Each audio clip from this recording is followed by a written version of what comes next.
Malipayong kilom-kilom, dayong kilom-kilom subok Kabisayan ug Mindanao uban ni Dr. Iris ug ni CB diri sa Bukirang Barangay sa Kasili sa Konsolasyon kini si Leo Lastimosa. Magpasalamat nga sa makausap pa inyong gipadayon sa inyong tagsa-tagsa ka mga Pinoyanan. Ang atong sugilanon karong hapon naguluhan og Iloy Mekaniko. Sugilanon ni sa usa nato ka viewer, matud niya ayan nakitaan nabasahan sa social media. Ug matud niya, mahimo na itong ilisan ang mga ngaan, mahimo na itong ilisan ang mga sirkumstansya. Pero mahimo ba atong ipadangat ang pililhon nga pagtulunan nini maong sugilanon? Si Iloy Mekaniko, tibok adlaw nga nagbudlay para sa iyang pamilya. Nagpuyo siya sa usa ka hilit nga bahin sa ilang barangay. Nihit kayo ang kahinguhaan. Lisod kaayo ang ilang kahimtang. Si Iloy Mekaniko, dili mao tinuod niya ngan. Iyang tibuok nga ngan, Chufilo Poloyapoy. Pero ang iyang nga Iloy, sumpayan og mekaniko, kay siya'y usa sa labing maayong mekaniko kaniadto sa kompanya nga iyang gitrabahoan. Pero dili na siya trabahante sa kompanya karon. Tungod sa usa ka aksidente sa ilang shop, na siya mauntay panguuntang mekaniko, nahagsaan siya sa kabahin sa sakyanan ug nakaangkon siya kakulian nga permanente na nga disability sa iyang lawas. Bisan sa maayo ng serbisyo, di na siya kapuslan sa kompanya, giparitero siya sa kompanya. Gipabawnan siya og gamay pero di gipaigo para sa mga panginahanglan sa pamilya. Mao na nga wa nay trabaho si Iloy. Ang iyang gibuhat mao na lang nga manungko sa iyang karaan nga mga suki. Na mahimo ba nga mo serbisyo gihapon siya sa ilang mga sakyanan, pero ikakita siya mga suki sa iyang kakulian, maglisod naman siya og lakaw kay murag ang iya mang kabahin sa tiil maoy nahagsaan. So, ibaw kas mekaniko, maglisod na siya og panlihok-lihok. Makalakaw siya, pero hinay ang iyang paglakaw. Unya, daghan mga mekaniko ba nga mas batanon pa niya, mas simsog pa niya. So, tagsa na lang itaw ng mga suki nga mukuha sa iyang serbisyo. Nya, nakapait kaya ang iyang mga suki, layo kaayo gikan sa ilang Pinoyanan. So, kung magsakay pa siya og sakyanan, maiba na ang iyang kita sa iyang pliti. So, magbaktas in town siya padung sa iyang mga suki niya. Kung makatsamba siya, na magpaayog tricycle, na magpaayo niyang motorsiklo, pagkakwarta siya jutay, imbis iyang isakay, baktas na lang siya pauli sa ila. Muna nga, kasagaran sa iyang sungkuon, ikakita niya kapoy na kay siya tanawon kay nagtakiang biya siya nga naglakaw. So, di ka musamot kadaot ako sa kyanan ini. So, laktod pagkasulti, gamay ragid kay indang kita si Iloy kada adlaw sa iyang pagbudlay. Nagplano siya magtukod og talyer og shop sa ila, pero wa manggoy sakyanan sa ila kay usas labing hilit nga bahin sa ilang barangay. In fact, daghan kay badlungon sa ila. Daghan kay mga maldito. Daghan na negosyo og illegal nga drugas. Kay murag way ambisyon ba ang mga tao. Kay squatter sila sa ilang nahimutangan, wa sila kahibaw kanusta sila kutob in town sa ilang gipuy-an. Silang Iloy nag-abang rasab sa ilang panimay. Unya tungod kay nawada na siya og trabaho, pila na kabuan in town ang abang niya sa ang iyang utang sa abangan sa ilang Pinoyanan. Nagpasumbingay na gani ang tag-iya sa bahay nga kundi pa sila makabayad sa mosunod nga mga buwan, mapugos siya, naluoy siya ni Iloy, pero mapugos ang tag-iya pagpapahawa nila. Kay di man sad mahimo nga dili sila mag-abang. Kay mao man say gisaligan sa pamilya sa tag-iya sa bahay, sa ang ilang abang kada buwan. Maura nang so kapoy kay si Iloy kada adlaw sa iyang pagpantrabaho.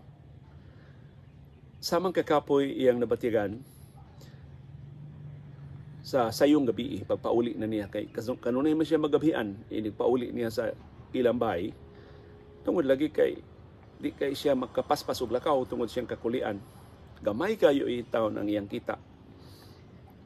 Dili gyud paigo sa ilang inadlong gastuhan, guol siya asa sila giabang sabay.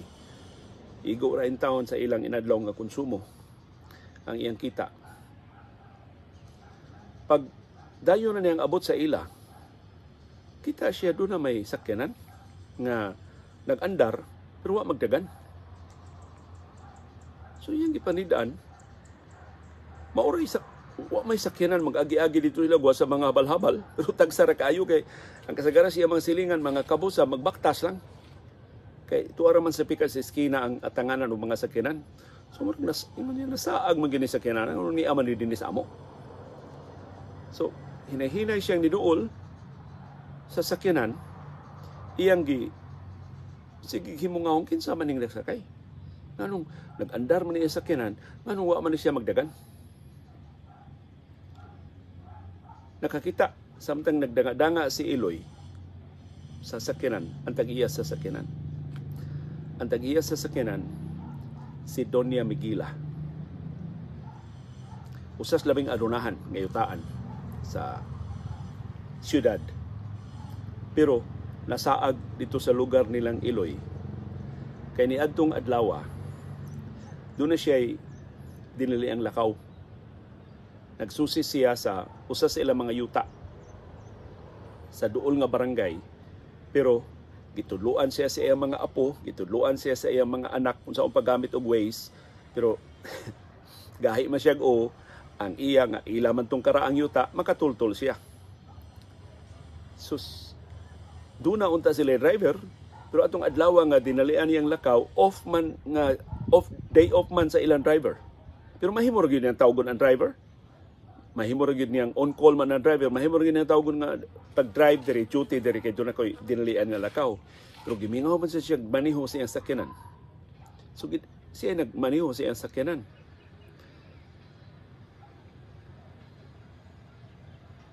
Pag abot niya atong barangaya nga iyang nasaagan, kaingon niya og pamilyar, di naman mao. Daghan naman kay mga kausaban.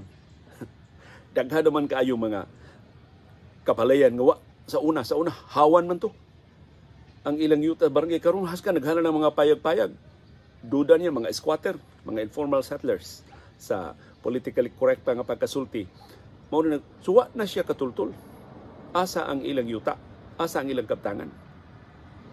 So ngit-ngit naman finally musurrender na unta siya, mupauli na unta siya sa ila, musubay lang siya sa iyang gigikanan na flatman. Kalit naman kalusno ang iyang ligid sa iyang sakyanan. Ang problema, si Doña Miguela, 88 anyos na. Daghan siyang kwarta, dako siyang katigayunan, pero siya rang usa. Sud sa sakyanan, usaon man nirong pag-ayo ang pag-ilis na flat niya ang ligid. So, gikuha niya iyang cellphone, manawag na lang siya siyang driver, luwas ako diri, rescue ako diri. Sus, ang lugar pag yun nga nahitabuan, wa may signal. Nindot kay iyang cellphone, bago kay iyang iPhone, iyang apo mo inigasa siyang iPhone, kay nang hambog nga dako na siyang sweldo, gigasahan iyang lula sa latest nga iPhone Max pag yun, perting nindota, wa may signal, kung saan man niya. Bisag iunsa niya dial, wa gyud. Wa digid kalusot ang iyang mga tawag. Tuperti na niyang guula. Ni bundak pagyud ang kusog nga uwan. Pagbundak sa kusog nga uwan, nakita na niya si Iloy. Wa siya kaila, pero nakita niya ni itaw nga nagtakiang, nangadanga sa sakyanan. Kinsa ka ni tawana? Unya ang tao tanaw niya, hugo kayo. Di kasaligan og dagway. Siya di ba kani adik-adik ining lugara? Ako lang nakitaan siya, biktimahon siya. Samtang nagkaduol na ang tao, nga si Iloy, wa siya kaila, dali-dali niya tangtang ang iyang kwintas, dali-dali niya tangtang ang iyang aryos, dali-dali niya hipos ang iyang singsing, gitaguan niya sa iyang bag. Ang iyang bag, iyang gitaguan sa labing, sa glove compartment sa iyang sakyanan. Iyang gitanaw, iyang pasalamat siya, iyang sinina, dili kayo mahalon, dili sigaw-sigaw. So, tingali, dili makailang nga dato kay siya. kining tao nga nagpaduol niya. Pero perti niyang hadluka. Pero sa may buhaton, musyagit siya. Nasukad pagkaganina, pagka-flat niya, wa man siya nakita ang tao nga nilabay gani siya ang nahimutangan. Doon ay mga habal-habal na nilabay ni li niya, pero wa diya tagda. Kay tingali og makitaan nga dato siya, biktimahon na hinon siya. Wa say ni Tanya og tabang niya. Finally, nagkaduol na gid ang tao niya. Og nanuktok ang tao, wa man siya mangabli siyang bintana. Nanuktok ang tao siyang bintana. Iyang giabliha gamay, ningon ang tao, ma'am, patibasaas tao, kay may pagbundak sa uwan. Ma'am, unsay problema, ma'am? Ako, ma'am, si Eloy mekaniko. Taga dinhi ko, ma'am, may kahadlok, ma'am. So, mura ba og sa iyang pagduda, mura og nakita niya ang sinseridad sa tao nga nagpaila nga si Eloy mekaniko. So, bisag supak siyang kabubuton, iyang gisultihan si Eloy nga na flat ko. Nasaag ko, pero pauli na lang ko na flat akong sakyanan niya ni. Uwan man kaayo, di ako kamao mo ilis sa ligid sa akong sakyanan.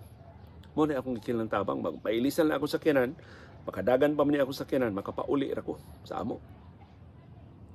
So, ingon si Eloy, ma'am, sus, doon na to kakulian, ma'am, pero kamao ko mo ilis og ligid. Kay mekaniko mo ko, ma'am. So, ingon si Eloy, ayaw lang, ma'am, mahadlok man ka mo ka na, og ayaw lang ablihi imong bintana, ma'am. Kay kung nagduda ka nako, di ka mo salig nako, ayaw lang, ma'am, ablihi lang tong imong kini bang bagahe, unsay tawag ng bagahe sa mekaniko sa Eloy, kaila. Kada ablihi lang imong compartment, ma'am, dito sa luyok, kay tuwa man dito ang toolbox. So iyang giablihan, kuha ni Eloy ang toolbox. Wa mo sulti si Eloy ni wa gani siya kailakin sa tong babay, si Dunya Migila. Wa siya mo sulti, as kang lisura. Kay ang lugar ngiob kaayo, way postis sa suga, layo sila sa postis sa suga. Ang poste mismo suga, way suga. Unya, kusog kay bundak sa uwan. Niya si Eloy wa kadaog kapote, perti na niyang basaa. Pero mekaniko man siya, kahibaw siya unsaon pag ilis og ligid, parting lisura ang jack iyang gipaubos sa ligid, inig bomba niya sa jack sim, malubong man ang jack sa lapok, sungita na siya bato, iyang gibangil sa jack, nakabumpas ni alsag gamay ang sakyanan, unya lisod in taong kayo sa iyang tiil, lisod kayo pag nagyaka na ba siya sa yuta aron sa pag ilis sa flat nga ligid. Pertindugayan ni Eloy, naabtan siya og dulan sa oras, pero iyag yung nailisan ang ligid, naglisod in taon, nakakita ang tag-iya sakyanan, pating lisura sa iyang kahimtang, pero nailisan yun ang ligid. Unya ang tag-iya sakyanan, nagsigil yung paabot nga mo pahibaw si katong lalaki nga tulis ni ma'am. Pagawas na ng kwarta, hibaw ko dato ka, pagawas na ng kwarta niya. Wa gyud. Wa gyud bang hudlat, giayo hinon ang iyang agiilisan hinon ang iyang ligid. Finally, ni us-us ang iyang sakyanan, kay bawo siya nga nailisan ang ligid, nagbaguod in taon ang tayo, naglisod in taon ang tao og sakwat sa flat nga ligid, gikarga dito siyang compartment, giunsa to niya, nagtakiang ang tao, naglisod pag-ayo, katabangon na siya, pero nagduda gid gihapon siya. Natignan ni mga kauban, gipaabot lang mga bli ko diri sa kumpultahan niya. Tulison ko. Wa gid siya mga bli. Hangtod ang iyang toolbox nabalik na dito sa compartment, gisiraduan na sa tao ang compartment, yan ibalik og duol sa bintana. Nga iyan na siyang giabliha gamay. Ingon nga, ma'am, human na, ma'am. So, nakugang ba si Dunya Migila? Gilisan niya ang akong ligid bisan sa akong pagduda niya. Pero wag gihapon siya mosalig, wag gihapon siya mangabli sa iyang wag niya i-follow gabli bintana, gawas kakusog kay bundak sa uwan. Wa ni abli ang iyang pultahan. So yung ipangutan, pila may bayad dong. Niingon si Eloy, ma'am, walay kinahanglan ko og kwarta, ma'am, lisod kay mong kahintang, ma'am, pero walay bayad, ma'am. Kay kahibaw mong ko, ma'am, nga aksidente ning hitabo ma'am, wa lang gid ni tuyuan nga magkaabot ta dinhi ma'am. Wa di lang ko pabayad sa akong serbisyo ma'am. Ang ako lang hangyo ma'am nga kung makakita ka ma'am og laing tawo nga tabanganan, ayaw pagpanagana og tabang ma'am. Unya tabangi palihog ma'am ang sunod nga tawo imo makitaan nga tabanganan. Palihog hinumdumi ko ma'am og ipangaliya ko nga mahawas ko gikan sa akong kalisod.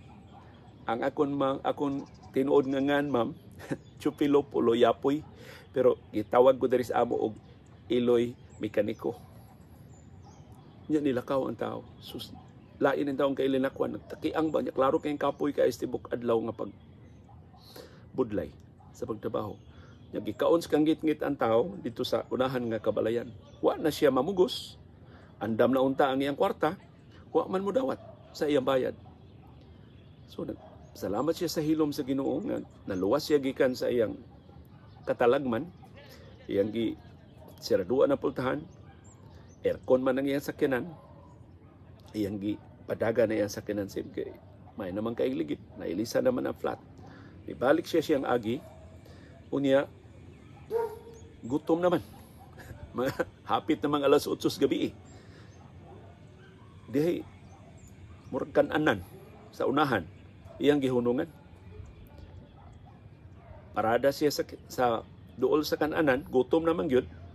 Wa man siya kabahon og buwan, wa man siya kadaog-bawon sa iyang sakyanan. Wa man gyapon signal ang iyang telepono. Hunong siya sa may kananan. Da siya payong para di siya mahumod. Adto siya sud sa kananan. Ang kananan rabanit kay dagway, dunay 5 ka lamesa. Ang 2 ka lamesa okupado no na mga nangaon. Pero ang iyang pagtanaw ba sa sudan, sus naanad siya sa ilang kusina, sa ilang talad kananan nga tagpila ka putahe ang isukad sa ilang katabang kada kaon nila sa pamilya. Sus ang iyang nakitaan dito inununan, dunay munggos, galinataan, dunay humba, dunay buwad nga lansang nga nambulinaw ba. Ya dunay paliya ng initlugan. Unya pobre ang mga putahe pero nakita niya limpyo ang kananan. So order siya paliya nga initlugan, iyang giparisan og humba. Mao may ang paborito. Unya ang kanon, lagom intaw ng kanon pero limpyo. So kaon siya. Parte niyang gutuman na. Ni kaon siya. Unya nagsilbi niya sa tibuok kananan usaray serbidura. Babay, mabdus, dako na kigtiyan. Nakitaan ba niya ang babae in taon tungod sa kadako na siyang tiyan, pila na katukabuan, ano ba, bugat in taon kaayo og lihok ang babae tungod sa iyang kahimtang, pero saya ang panagway, kuan kaayo, gaan kaayo buot nga ni serbisyo nila mga customer. Ang usa ka customer nangayo og tubig, iyang gihatdan dito og tubig, bisan in taon kundi na kaayo tanos ang iyang linakwan tungod sa kadako na sa iyang tiyan. So dito siya nagpahimutang sa kinalayan nga lamisa layo sa ubang customer, si Dunya Miguela. Wa gyud, wa ni tao diyang aryos, wa ni tao diyang mga alahas. Iyang kinabaratuhang sinilas nga iyang nada dito sa auto mo, iyang gisulob aron nga dili siya makitaan nga dunay kwarta tiyalig tulison siya dito lugara. So human na siya kaon, order siya soft drinks, wa siya mosalig sa tubig. Unya bayad na siya. Pag bayad na niya sa serbidura, kitaan ginamit sa serbidura magpingit bitaw kay marag tindak tayong bata dito sa ilawom stiyan. Luoy kay siya sa serbidura pero saya kay dagwan sa serbidura, marabag nahinangop kay serbidura nga nakaalagad nakaserbisyo niya. So nung tana siya, pila may akong bayaran day. Ingon ang serbidura, ma'am, imong bayranan ma'am 58. Kadaghan siya nakaon. Duhara actually iyang gi-order nga putahe 58. So siya ginikailan ako, kailan pa niya ako sa Dunya Miguela ako gitulis na ko ani 58. So kuha siya sa iyang bulsa, iya man wa man niya dadato nindot kay niyang pitaka. Kuha siya siyang bulsa. Sus usa ka libo man gyud ang wa man siya lang kwarta. Usa ka libo man gyud sud. Mo kinagamyan man ako utan yan. Dili na gamay usa ka libo pero tato niya kuot daghan kay siya kwarta siyang bulsa pero Wa gyud dito'y 100, wa dito'y 500, usa ka libo. Day. Mao ni akong bayad day. Nasiga ang mata sa serbidora, pero gabi naman so posible daghan na halin ni lakaw sa serbidora padung adto sa kining sudlanan sa kwarta kay nangita og sukli niya. Pag naglisod in town siya kay kining nangita ba siya sinsiyo. Finally, nakasukli na siya, sakto na ang sukli, balik na siya dito sa customer. Wa na ang customer. Ang babae nga customer na wa na diha. Nigawas na sa restaurant, iyan nakitaan, maogi pagdagan sa sakyanan. Ang sakyanan sa babae, sa iyang customer, nidagan na. Nibiya na ba? So kada ko ano iyang sukli? 1,000 pesos yung kwarta niya, 58 ra. Kada ko ani sobra. Iya untang daganon, bunti, mabdos lang siya, bugat nga diyan. Niya, nakadagan naman na sakyanan. Sus, pag tanaw niya sa gibarugan sa babae, na ay papel ba? Na ay papel, nga na ay suwat. So, iyang gibasa ang papel, ingon ang babae, di ta kaila, pero bag-o lang yun kong tabangan. Ug usa ka anghel. Wa magpabayad, ang iyaragong hangyo, nga akong tabangan ang sunod nga tabanganan, nga akong ikita. Mao ni ang akong gamay nga tabang nimo. Kay ingon niya, ug ang tabang sa babae, kadto ng sukli. Sus, ilawom sa papel. Daghan man kay tag sa kalibo. Nga naglutod-lutod. Iyang giihap. Pilay kwarta dito, 20,000. 20,000 pesos. Pulos tag sa kalibo na bill. Ang ibutang dito sa ilawom sa papel. Wa kakita ang ubang customer. Iyan itong ginahinay og sud sa iyang bulsa. Ang kwarta. O man siya manika sa kananan. Klaro man sa tuyo sa babae nga para to niya. Alas 8 na, alas 9 na, alas 10 pa man sila manira. Kapoy na yung taon kayo ang babae, pero tuman siya sa iyang duty. Tuman siya sa iyang trabaho. Tugon siya sa iya nga siya manira, gisaligan siya. So, pagka alas 10 na, wa na mga customer, hinahinay na siya panghipos, gihugasan niya ang mga plato, iyang gihipos ang wa konsumo nga mga sudan, iyang gibutang sa refrigerator, doon na may pupuli nga crew sa ikasunod adlaw. So kadtong wa mahalin, initon to pag-usab, kadtong mapuslan pa, i-serve na sa mga customer. Unya lain na nga crew sa buntag, kay siya ari naman siya magsugod sa hapon, ini kahuman sa paniudto, hantod na siya closing sa alas 10 sa gabi. So iyan ang gisusi na siraduan na ba niya ang tanang bintana, na siraduan na niya ang kusina. Finally, namaong na siya sa suga niya, nipauli na siya padung sa ila. Unya gamay man taong kayo ang iyang sweldo, bisan kung daghan ka itong kwarta nga iyang nakuha gikan siyang customer, naglakaw ra siya, nagbaktas ra siya padung sa ilang Pinoyanan. Pagabot niya sa ilang bahay, ngit-ngit in town ang ilang bahay. Okay. Kabus kayo ang ilang Pinoyanan. Talianak na siya, sunod buwan, manganak na siya, giingnan na siya sa sentro nga mag-andam-andam na og kantidad kay tingali og makagasto siya og dako sa iyang pagpanganak. Ang kapait, iyang sweldo sa restaurant ug ang gamay itong kita sa iyang bana, saon pagpaigo sa ilang mga gastuhan, sa ilang dako kay nga obligasyon, dako intawon kay na nilang kabalaka. But finally, iyang na-realize, anghel manggit niya ito ang babae na kong customer. Ganun nahibaw man siya sa kadako sa akong problema, sa kadako sa mga panginahanglan sa kwarta.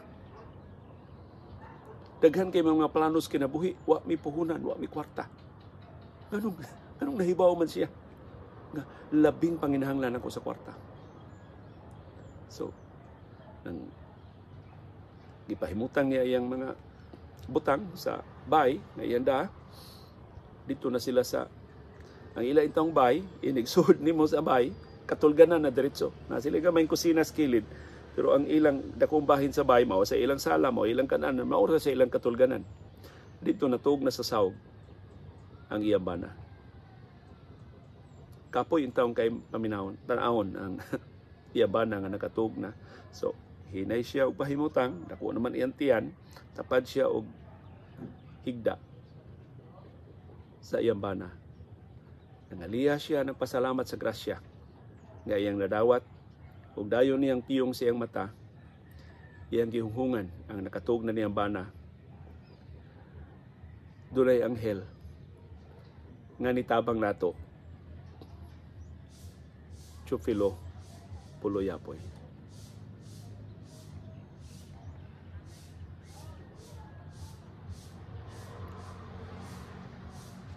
Uban ni Dr. Iris ug ni CB diri sa Bukirang Barangay sa Kasili sa Konsolasyon, kini si Leo Lastimosa. Upasalig ninyo nga daghang mga sugilanon sama sa katimawa, kakabos, kamatinabangon, kabuutan, kaligdong ni Chufilo Iloy Mekaniko Puloyapoy.